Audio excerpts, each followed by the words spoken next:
नमस्कार श्रद्धालु साथियों, आप देख रहे हैं सनातनी गोविंद। आज हम आपको सुनाने जा रहे हैं भगवत गीता अध्याय 3 कर्म योग, जिसमें श्री कृष्ण हमें सिखाते हैं कि कर्म से भागना नहीं बल्कि सही भाव से कर्म करना ही जीवन का सत्य है। यह अध्याय हर उस व्यक्ति के लिए है जो जीवन में उलझन, तनाव और असमंजस से जूझ रहा है। महाभारत के युद्ध क्षेत्र में अर्जुन के मन में एक प्रश्न उठता है, यदि ज्ञान श्रेष्ठ है तो फिर मुझे इस युद्ध जैसे कर्म में क्यों लगाया जा रहा है। अर्जुन पूछते हैं, हे कृष्ण, आप ज्ञान को श्रेष्ठ कहते हैं, फिर मुझे कर्म करने को क्यों कहते हैं। तभी श्री कृष्ण कर्म योग का दिव्य रहस्य बताते हैं कि श्री कृष्ण कहते हैं, इस संसार में कोई भी व्यक्ति एक क्षण भी बिना कर्म किए नहीं रह सकता।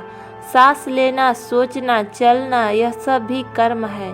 कर्म से भागना संन्यास नहीं है। सच्चा संन्यास है कर्म करते हुए आस्तिक का त्याग। श्री कृष्ण कहते हैं, कर्म किए बिना सिद्धि नहीं मिलती और कर्म छोड़ देने से मुक्ति भी नहीं मिलती। गीता अध्याय 3 का सबसे बड़ा संदेश है निष्काम कर्म। अपना कर्म करो, फल भगवान पर छोड़ दो। जब हम फल की चिंता करते हैं तो डर, क्रोध और निराश जन्म लेती है, लेकिन जब हम केवल कर्तव्य निभाते हैं तो मन शांत और जीवन सफल होता है। श्री कृष्ण कहते हैं, हर कर्म को यज्ञ समझकर करो। ईश्वर की सेवा समझकर कर्म करना, समाज के कल्याण के लिए कर्म करना, ऐसा कर्म हमें बांधता नहीं बल्कि हमें मुक्त करता है।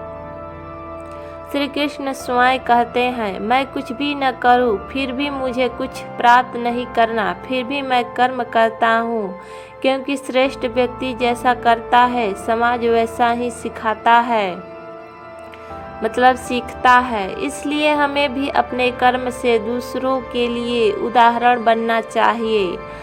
आज के समय में नौकरी, व्यापार, घर परिवार सब कुछ कर्म योग है।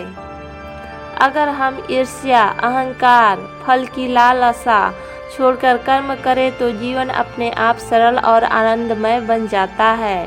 श्रद्धालु साथियों, भगवत गीता अध्याय 3 हमें सिखाता है कि कर्म ही जीवन, सही भाव से किया गया कर्म ही पूजा है। कर्म करो, ईश्वर को समर्पित होकर करो, यही कर्म योग है। यही गीता का अमर संदेश है। अगर आपको यह वीडियो पसंद आया हो तो लाइक करें, शेयर करें और चैनल को सब्सक्राइब करें। जय श्री राम।